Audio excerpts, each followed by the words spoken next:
शादी को कितने कितने दिन हुए थे? ये बताया जा रहा था कि आपके घर में 2 भाइयों की शादी चल रही थी। जी बिल्कुल किरण साहिबा, मेरे घर में लास्ट थर्सडे को शाहरुख की बारात थी। फिर एक दिन के वक्फे के बाद उससे बड़े भाई बाबर की हफ्ते को बारात थी। और मंडे वाले दिन हम लोगों ने बहुत ही खुश इसलूबी से, बहुत एहतमाम के साथ हमने अपना वलीमा अटेंड किया था। उसके बाद एक दिन हमारा गैप था और उसके बाद ये अलनाक वाक़या हमारे सामने, ये क़यामत हम पे आगे टूट पड़ी। उस बच्चे की हालत ज़रा बताइएगा, ब्याह कर जिसको अभी आप अपने घर पर लेकर आए हैं, यकीनन उसके ऊपर तो क़यामत गुजर गई है। वालिदा और आपकी बहन जिनके सामने ये सारी चीज़ें हुई हैं, उनकी इस वक्त क्या क्या हालत है उनकी? आप खुद इस चीज़ को देख सकती हैं। जो ब्याह कर शाहरुख की जो इस वक्त दुल्हन आई थी, उसकी उम्र तकरीबन सिर्फ 17 साल की है। दोनों की बहुत ही चाहत के साथ शादी थी और अब शाहरुख ने पिछले 1 साल से अपनी शादी के लिए दिन रात एक करके, मतलब मैं अपनी शादी को ऐसे करूँगा, मैं अपनी शादी ऐसे करूँगा, भाई मेरी शादी में ऐसे बाराती होने चाहिए, मेरी शादी में मीडिया कवरेज होनी चाहिए। क्योंकि वो बहुत शौकीन, बहुत खुश अखलाक, बहुत ही काबिल बच्चा था, हाफिज़ कुरान भी था।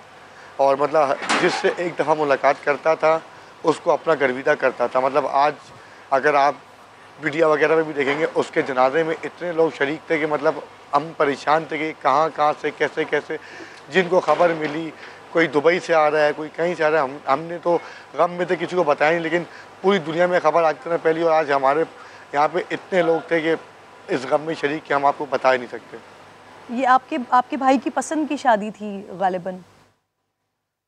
जी बिल्कुल, मेरा भाई पसंद करता था इनको।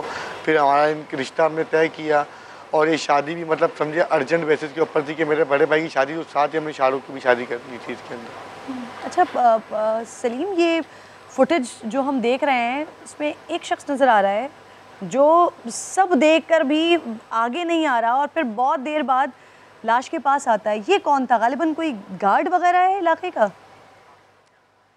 जी बिल्कुल, ये हमारे घर के सामने बिल्कुल एक गैजेटेक नाम की कंपनी है, सॉफ्टवेयर हाउस।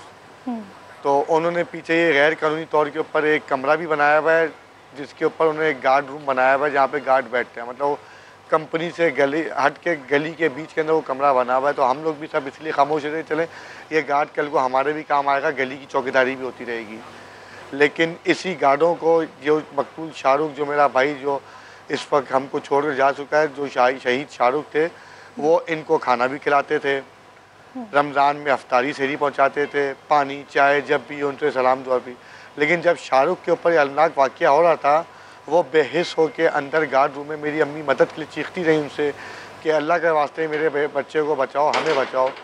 उसके पास असला भी था, एक बहुत मशहूर कंपनी का, जो कि मैंने अपनी तरफ से मालूमात करवाई कि किस कंपनी का जो है गार्ड था। जिम्स सिक्योरिटी बहुत मशहूर कंपनी है, कोई लोकल कंपनी नहीं है। उसका गार्ड था जो कि काफ़ी ट्रेन होते हैं। वो सिर्फ तमाशा देखता रहा, हालांकि फुल कवर उसकी जो है वो थी, गार्ड रूम बहुत कवर था, उसमें कोई जगह नहीं थी। अगर उसके ऊपर वो फायर भी खोलता तो उसको कुछ नहीं होता, वो आवाज़ देता या हवाई फायर मारता तो वो हमारा भाई आज शहीद होने से बच जाता। अच्छा अब सलीम, मुझे ये बताइए और जब मेरा भाई जी जब मेरे भाई को गोली लग गई, जब वो तड़प रहा था, फिर वो बाहर निकल के देखा, और आपने देखा होगा सीसीटीवी फुटेज में, फिर भी उसके पास मौका था पीछे से उसको शूट करने का। जबकि गार्ड के ऊपर ये अथॉरिटी होती है कि अगर कोई किसी को शूट करे तो आप उसको गोली मार सकते हैं। तो उन्होंने फिर भी कुछ नहीं किया, आगे शाहरुख को देखा, उठ के फिर अपने कमरे में चले गए और उसके बाद कल रात से आज तक लापता। मुझे ये बताइए, ये कश्मीर रोड पर ये वाक़या हुआ है, तो ये जो स्ट्रीट गली जो नज़र आ रही है, क्या इस तरह के वाक़यात यहाँ पर होते रहते हैं? ये इतना गैर महफूज आपका पूरा ये एरिया है या ये पहली दफ़ा वाक़या हुआ है यहाँ पर?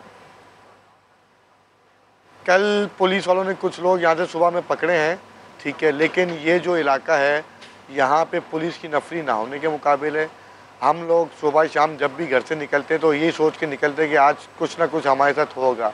शाहरुख की इनके कत्ल से पहले 2 दिन पहले मेरा नौकर ऑफिस से आया था खाना लेने के लिए, उसका मोबाइल गन पॉइंट पे मेरे घर के गेट से छिना।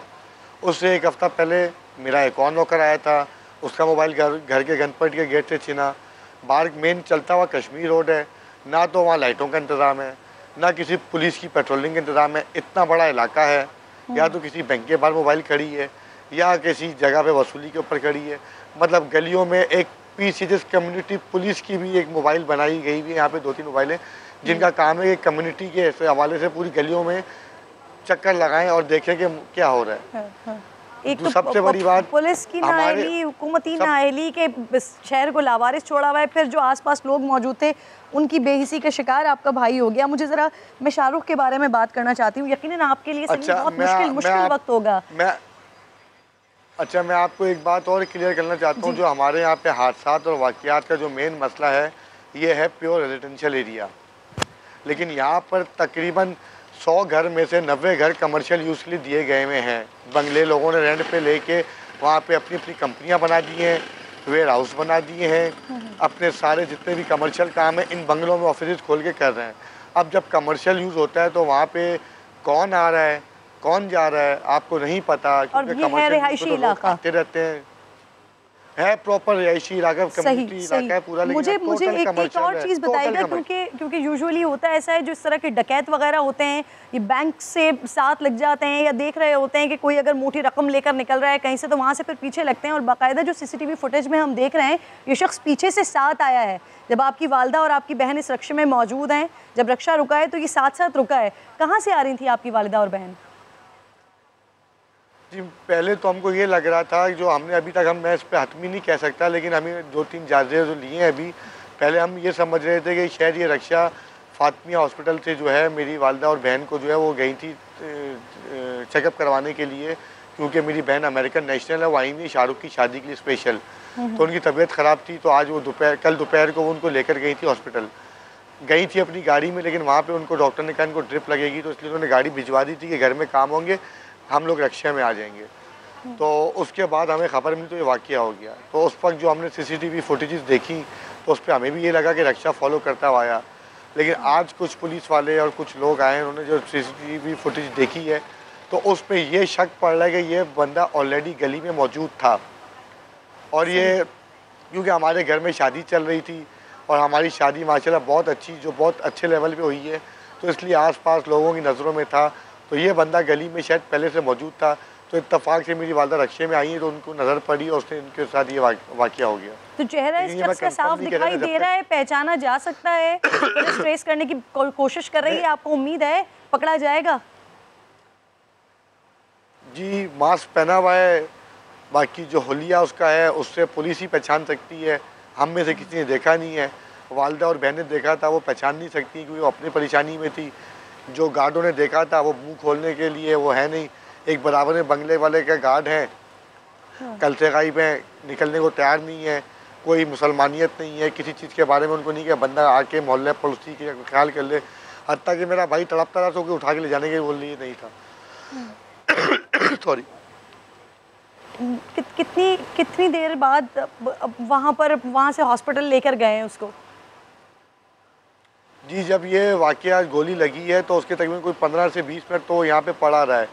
मेरी वाइफ, मेरी बहनें लोगों के पाँव तक पड़ती रही हैं कि अल्लाह के वास्ते इसको उठा के हॉस्पिटल ले जाएं। इसके अंदर सांस है, वो तड़प रहा था और वो अपनी आखिरी सांसें गिन रहा था। लेकिन लोग देख रहे थे। फिर बराबर में चौकीदार किसी गाड़ी मांग के लाया, वो उसको गाड़ी में डाल के ले गया, लेकिन वो भी उसको पहले कहीं मेडिकल लेके जाता रहा, रास्ता समझ नहीं आया। वहाँ से आकर तो देर हो चुकी थी और फिर ऑन द स्पॉट गाड़ी में ही मर गया।